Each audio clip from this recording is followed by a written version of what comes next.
ಇವತ್ತು ತುಂಬಾ ಖುಷಿಯಲ್ಲಿದ್ದೇನೆ ಆಯ್ತಾ. ಕಾರಣ ಏನು ಅಂತ ಹೇಳ್ತೇನೆ. ಅಪೂರ್ವ ಕನಸಲ್ಲಿ ಬಂದಿದ್ಲು. ಬೆಳಗ್ಗೆ ಬೆಳಗ್ಗೆಯ ಕನಸು ಇದು. ಯಾಕೆಂದ್ರೆ ಅಮ್ಮ ಎದ್ದು ಹೋಗೋದನ್ನ ನಾನು ನೋಡಿದ್ದೇನೆ. ಅಮ್ಮ ಎದ್ದು ಹೋಗಿ ಮಗಳು ಬೆಡ್ಶೀಟ್ ಬಿಸಾಡಿ ಪಕ್ಕದಲ್ಲಿ ಮಲಗಿದ್ಲು. ಅವಳಿಗೆ ಬೆಡ್ಶೀಟ್ ಎಲ್ಲ ಹೊದಿಸಿ ನಾನು ಅವಳನ್ನು ಗಟ್ಟಿ ಹಿಡ್ಕೊಂಡು ಮಲಗಿದ್ದೆ. ಕನಸು ಶುರು ಆಯ್ತು ಇಷ್ಟೊತ್ತಿಗೆ. ಅದು ಹಾಗೆ ಅಲ್ಲ, ಕನಸಿಗೆ ಯಾವಾಗ ಶುರು ಯಾವಾಗ ಕೊನೆ ಎರಡೂ ಇರೋದಿಲ್ಲ. ನಾನು, ಅವಳು ಮತ್ತೆ ಮಗಳು ಯಾವುದೋ ದೇವಸ್ಥಾನದಿಂದ ಹೊರಗೆ ಬಂದದ್ದು, ಅದಷ್ಟು ಕ್ಲೀನ್ ಗೊತ್ತು. ಯಾಕೆಂದ್ರೆ ದೇವಸ್ಥಾನಕ್ಕೆ ನಾವು ಹೋಗ್ಲಿಲ್ಲ. ಬಟ್ ಅಂದ್ರೆ ಕನಸಲ್ಲಿ ದೇವಸ್ಥಾನಕ್ಕೆ ಹೋಗ್ಲಿಲ್ಲ, ಅಲ್ಲಿಂದಲೇ ಬರ್ತಿರೋದು. ಯಾಕಂದ್ರೆ ದೇವಸ್ಥಾನದ ರಥ ಬೀದಿಯ ಆಚೆ ಈಚೆ ಅಂಗಡಿಗಳಿರ್ತವೆ ನೋಡಿ, ಅಲ್ಲಿಂದ ಅವಳು ನಾನು ಮಗಳು 3 ಜನ ನಗಾಡಿಕೊಂಡು ಬರ್ತಾ ಇದ್ವಿ. ಮಗಳಿಗೆ ಒಂದು ಪಿಂಕ್ ಕಲರ್ನ ಡ್ರೆಸ್ ಅವಳೇ ತೆಗೆಸಿಕೊಟ್ಟದ್ದು. ಅದೇ ಡ್ರೆಸ್ ಅನ್ನ ಅವಳು ಹಾಕೊಂಡಿದ್ಲು ಮಗಳು. ಅದಿಗಳಿಗೆ ಹಾಕೊಳ್ಳೋದಕ್ಕೆ ಆಗೋದಿಲ್ಲ. ಸೊ ಎನಿವೇಸ್ ಆ ಡ್ರೆಸ್ ಬೈಕಲ್ಲಿ ಬಂದ್ವಿ. ಫನ್ನಿ ಪಾಯಿಂಟ್, ಡೀಟೇಲಿಂಗ್ ನೋಡಿ ಕನಸಿದ್ದು. ನನ್ನ ಹತ್ರ ಇರುವಂತಹದ್ದು ಒಂದು FC 250 ಬೈಕ್. ಅಪೂರ್ವಾಳಿಗೆ ಇಷ್ಟ ಇದ್ದದ್ದು ಕ್ಲಾಸಿಕ್ 350cc ರಾಯಲ್ ಎನ್ಫೀಲ್ಡ್. ನಾನು ಮದುವೆ ಆಗೋದಕ್ಕಿಂತ ಮುಂಚೆ ಆ ಬೈಕ್ ತಗೊಂಡಿದ್ದೆ. ನನ್ನ ಹೈಟ್ ಕಮ್ಮಿ, ಅದು ವೇಟ್ ಹೆಚ್ಚು, ತುಂಬಾ ಇದೆ ಕತೆಗಳು. ಹಾಗಾಗಿ ನಾನು ಕ್ಲಾಸಿಕ್ 350ಗೆ ಶಿಫ್ಟ್ ಆಗೋದಕ್ಕೆ ಹೋಗ್ಲಿಲ್ಲ. ಅಂಡ್ ಅವಳು ಕೂಡ ಇನ್ಸಿಸ್ಟ್ ಮಾಡಿ ನೀನು ಶಿಫ್ಟ್ ಆಗು ಅಂತೇನು ಹೇಳಿರ್ಲಿಲ್ಲ. So it's okay. ಅಲ್ಲಿಂದ ಬಂದದ್ದು ಮನೆಗೆ. ಯಾವ ಮನೆಗೆ ಬಂದಿದ್ದು? ನಮ್ಮ ಬೆಂಗಳೂರು ಮನೆಗೆ. ಆ ಮನೆಗಿಲ್ಲ ಈಗ, ಆದ್ರೂ ಅಲ್ಲಿಗೆ ಬಂದ್ವಿ. ಅಲ್ಲಿಗೆ ಬಂದು ಮಗಳು ಬೈಕಲ್ಲಿ ಬರ್ಬೇಕಾದ್ರೆ ನಿದ್ದೆ ಮಾಡಿದ್ದಾಳೆ. ಅವಳನ್ನ ಬೆಡ್ರೂಮಲ್ಲಿ ಮಲಗಿಸಿದ್ವಿ. ಮಲಗಿಸಿ ಆದ ಮೇಲೆ ಅಪೂರ್ವ ಡ್ರೆಸ್ ಚೇಂಜ್ ಎಲ್ಲ ಮಾಡಿ ಬಂದು ನಮ್ಮ ಬೆಂಗಳೂರು ಮನೆಯಲ್ಲಿ ಹಾಲಲ್ಲಿ ಒಂದು ದಿವಾನ್ ಕಾಟ್ ಇತ್ತು. ಆ ದಿವಾನ್ ಕಾಟ್ನ ಮೇಲೆ ಬಂದು ಕೂತಿದ್ದಾಳೆ. ನಾನು ಕನಸಿನುದ್ದಕ್ಕೂ ಅವಳ ಹತ್ರ ಬರೋದಕ್ಕೆ ಪ್ರಯತ್ನ ಪಡ್ತಿದ್ದೀನಿ. ನಗಾಡಿಕೊಂಡು ಮಾತಾಡ್ತಾ ಎಲ್ಲ ಇದ್ದೇವೆ. ಏನೇನೋ ಮಾತುಕತೆಗಳು, ಚಂದದ ಮಾತುಕತೆ. ಆದ್ರೆ ಅವಳನ್ನು ಹತ್ರ ಬಂದು ಹಿಡ್ಕೊಳ್ಳೋದಕ್ಕೆ ನಂಗೆ ಸಾಧ್ಯ ಆಗ್ತಾನೆ ಇಲ್ಲ. ಮಾತಾಡ್ತಿದ್ದೀವಿ, ನಗು ಇದೆ, ತುಂಬಾ ಖುಷಿ ಇದೆ. But I am not able to touch her. ಇದು ಅಪೂರ್ವ ಮತ್ತು ನನ್ನ ನಡುವಿನ 3ನೆಯ ಕನಸಿನ ಎಪಿಸೋಡ್. ಮೊದಲ ಬಾರಿ ಕನಸು ಬಿದ್ದಾಗ ಬಂದವಳು ಹೇಳಿದ್ದು 1 ತಿಂಗಳು ಟೈಮ್ ಇದೆ ಇನ್ನು ನನಗೆ, 1 ತಿಂಗಳಾದ ಮೇಲೆ ನನ್ನ ಸಾವು. ಅಲ್ಲಿಯವರೆಗೆ we have to make the most of this time.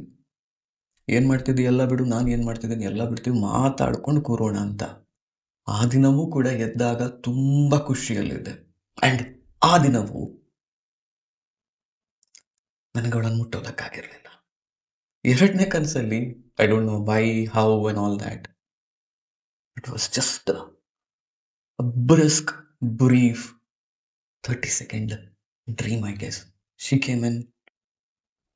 I don't know. I tried to hug her, tried to get intimate with her, and she said no. ಅಷ್ಟೇ, ಮುಗೀತು.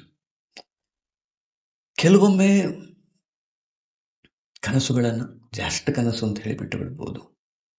ಕೆಲವೊಮ್ಮೆ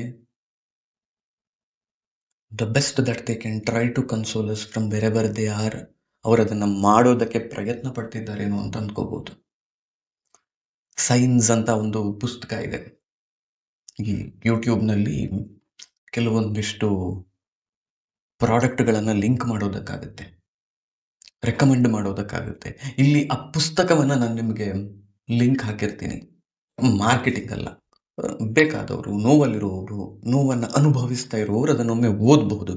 ಅದೇನು ಹೇಳುತ್ತೆ ಅಂತ ಹೇಳಿದ್ರೆ, ಸತ್ತ ಕೂಡಲೇ ಮುಗೀತು, ಅವ್ರು ಆಚೆ ಹೋಗಿಬಿಟ್ರು ಅಂತ ನಾವು ಯೋಚನೆ ಮಾಡ್ತೀವಿ. ಬಟ್ ಇನ್ ರಿಯಾಲಿಟಿ ಅವರು ಮತ್ತೆಯೂ ಕೂಡ ನಮಗೆ ಒಂದಿಷ್ಟು ಸೈನ್ಸ್ ಕಳಿಸ್ತಾ ಇರ್ತಾರೆ, ಒಂದಿಷ್ಟು ವಿಚಾರಗಳನ್ನ ತಿಳಿಸುವ ಪ್ರಯತ್ನವನ್ನ ಪಡ್ತಿರ್ತಾರೆ. ಗಿಫ್ಟ್ಗಳನ್ನ ಕಳಿಸೋ ಮೂಲಕ, ನಾವು ಎಲ್ಲಾದ್ರೂ ಹೋಗ್ಬೇಕಾದ್ರೆ ನಮಗೆ ಪ್ರೀತಿ ಪಾತ್ರವಾದಂತಹ ಒಂದು ನಂಬರ್ ಅನ್ನ ತೋರಿಸೋ ಮುಖಾಂತರ.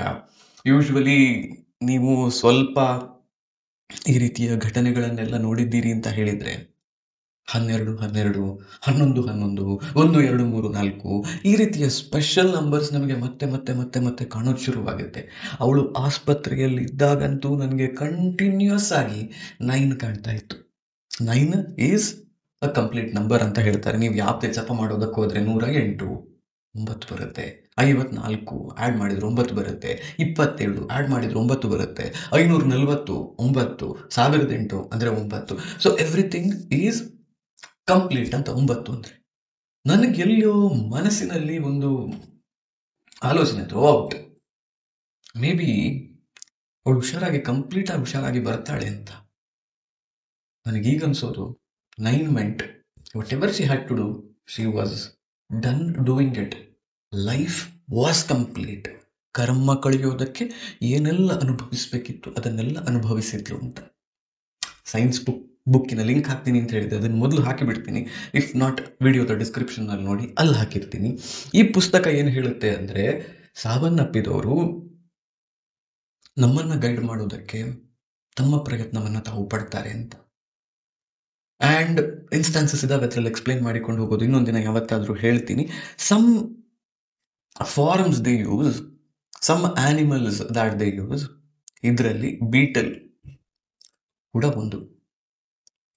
ಫೋಟೋ ಹಾಕ್ತೀನಿ ಸಾಧ್ಯ ಆದರೆ ಬೀಟಲ್ದು, but I don't edit the video, so photo ಹಾಕೋದಿಲ್ಲ ಎನಿ ವಿಚ್ ವೇಸ್.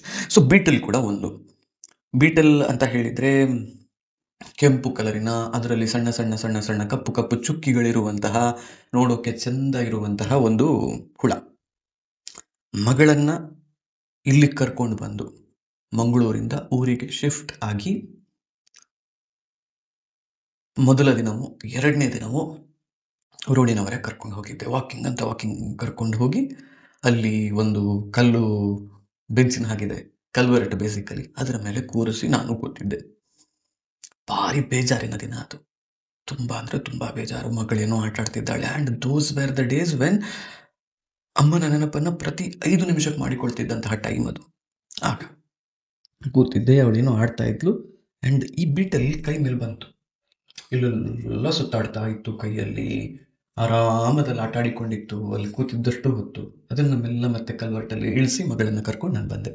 ಆ್ಯಂಡ್ ನಾನು ಏನು ಮಾಡಿದ್ದೆ ಆ ದಿನ ಅಂತಂದರೆ, ನನಗೇ ಗೊತ್ತಿಲ್ಲದೆ, ನನಗಿದು ಯಾವುದು ಗೊತ್ತಿರಲಿಲ್ಲ, ಸೈನ್ಸ್ ಪುಸ್ತಕವನ್ನು ಓದಿರಲಿಲ್ಲ. ಅದರ ಫೋಟೋವನ್ನು ತೆಗೆದು ರೀಲ್ ತೆಗೆದು ಫೇಸ್ಬುಕ್ಕಲ್ಲಿ ಹಾಕಿದ್ದೆ. ಅದು ಏನಂತ ನನಗೆ ನೆನಪಾಗ್ತಿಲ್ಲ, ಬಟ್ ಸಾಧ್ಯ ಆದರೆ ಮತ್ತೆ ಇಲ್ಲಿ ಕಮೆಂಟ್ಸಲ್ಲಿ ಅದನ್ನು ಹಾಕಿಟ್ಟಿದ್ದೆ. ನನಗೆ ಆ ದಿನ ಯಾರೋ ಮೆಸೇಜ್ ಮಾಡಿದ್ರು, you need to read the book called signs ಅಂತ. ಆಯ್ತಪ್ಪ, ಏನಿದೆ ಇದರಲ್ಲಿ ಅಂತ ತಗೊಂಡು ಓದಿದೆ.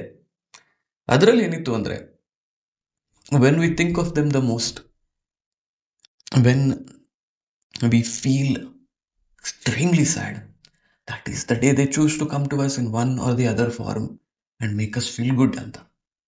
Beetles are one form, rainbows are another form, ಮತ್ತೆ ಬೇರೆಲ್ಲ ಇದೆ ಕೆಲವು. ನೀವು ಅದನ್ನು ಓದಿದ್ರೆ ಗೊತ್ತಾಗುತ್ತೆ. ನನಗೆ ಅವಳ ಬಗ್ಗೆ ತುಂಬ ಬೇಜಾರಿಂದ ಯಾವತ್ತಾರು ಮಾತಾಡಬೇಕಾದ್ರೆ, ನಮ್ಮ ಮನೆ ಮುಂದೆ ಕುದುರೆ ಮುಖದ ಬೆಟ್ಟಗಳು ಕಾಣ್ತವೆ. 2 ಸರ್ತಿ ಹೀಗಾಗಿದೆ. ತುಂಬ ಬೇಜಾರಲ್ಲಿ ಅವಳ ಬಗ್ಗೆ ಮಾತಾಡ್ತಿದ್ದೀನಿ, ತಲೆ ಎತ್ತಿ ನೋಡುವಾಗ ದೊಡ್ಡಕ್ಕೆ ರೈನ್ಬೋ ಫಾರ್ಮ್ ಆಗಿದ್ದು. ಫೋಟೋ ತೆಗೆದಿದ್ದೇನೆ ಅದರದ್ದು 1-2 ಸರ್ತಿ. ಒಬ್ಬರು ಅಕ್ಕ ಕಾಲ್ ಮಾಡಿದ್ರು, ಫಿನಾನ್ಷಿಯಲ್ ಅಡ್ವೈಸ್ ಕೇಳೋದಕ್ಕೆ. ಅವ್ರ ಹತ್ರ ಮಾತಾಡ್ತಿದ್ದೆ, ನಾಟ್ ಅಡ್ವೈಸ್, ಜಸ್ಟ್ ಕಾನ್ವರ್ಸೇಷನ್ಸ್. ಮಾತಾಡ್ತಿರ್ಬೇಕಾದ್ರೆ ಅಪೂರ್ವಳ ಸುದ್ದಿ ಬಂತು. ಅವಳ ಬಗ್ಗೆ ನಾನು ಪರ್ಪಸ್ಫುಲಿ ಮಾತಾಡ್ತಿಲ್ಲ ಆಶೀಶ್, ಬೇಜಾರಾಗುತ್ತೆ ನನಗೆ ಅಂತ ಗೊತ್ತು ಅಂತ. ಮಾತಾಡ್ತಿಲ್ಲ ಅಂತ ಹೇಳಿ ಮತ್ತೆ 5 ನಿಮಿಷ ಅದನ್ನೇ ಮಾತಾಡಿ ಮತ್ತೆ ಮೇಲೆ ನೋಡ್ತೇನೆ, ಅಲ್ಲಿ ಕಾಮನಬಿಲ್ಲು. ಸೊ ಹೀಗೆ ನಾವು ತೀರಾ ಆಲೋಚನೆ ಮಾಡಿಕೊಂಡು, ಅವರ ಬಗ್ಗೆ ಯೋಚನೆ ಮಾಡಿಕೊಂಡು, ಅವ್ರಿಗೆ ಬೇಕಿತ್ತು ಅಂತ ಯೋಚನೆ ಮಾಡ್ಬೇಕಾದ್ರೆ they will make sure that they are there. ಇದಕ್ಕೆ ಪರ್ಫೆಕ್ಟ್ ಎಕ್ಸಾಂಪಲ್ ಪ್ರವೀಣನ ಮದುವೆ. ಪ್ರವೀಣ ಯಾರು? ನಮ್ಮ ಪಕ್ಕದ ಮನೆಯವನು. ಅವನ ಬಗ್ಗೆ ಇನ್ನೊಮ್ಮೆ ಹೇಳ್ತೀನಿ. ನನ್ನ ಮಗಳ ಮತ್ತು ಅವನ ರಿಲೇಶನ್ಶಿಪ್, ಅದರ ಬಗ್ಗೆ ಇನ್ನೊಮ್ಮೆ ಹೇಳ್ತೀನಿ. ಬಟ್ ಪ್ರವೀಣನ ಮದುವೆ ಬೆಂಗಳೂರಿನಲ್ಲಿ ಆಗಿತ್ತು. ಅವರು Catholics, not Roman Catholics, they are Jehovah's Witnesses. ಮದುವೆ ತುಂಬ ಸಿಂಪಲ್ ಆಗಿ ಆಗುತ್ತೆ ಅವರಲ್ಲಿ. ಆದರೆ ಅವರ ಮದುವೆಯಲ್ಲಿ ಗಾಡ್ ಕಪಲ್ ಅಂತ ಒಂದು ಇರುತ್ತೆ, ಅಥವಾ ಬೆಸ್ಟ್ ಕಪಲ್ ಅಂತ ಕರೀತಾರೆ ಅಂತ ಕಾಣುತ್ತೆ. It is best couple, best man best girl ಇರುವ ರೀತಿಯಲ್ಲಿ ಬೆಸ್ಟ್ ಕಪಲ್ ಅಂತ ಕರೀತಾರೆ. ಅವರಿಗೆ ಅಪೂರ್ವ ಮತ್ತು ನಾನು ಅವರ ಪಾಲಿನ ಬೆಸ್ಟ್ ಕಪಲ್ ಆಗಬೇಕು ಅಂತ ಆಸೆ ಇತ್ತು. ಬಟ್ ಏನು ಮಾಡೋದು, ಅಪೂರ್ವ ವಾಸ್ ನಾಟ್ ದೇರ್.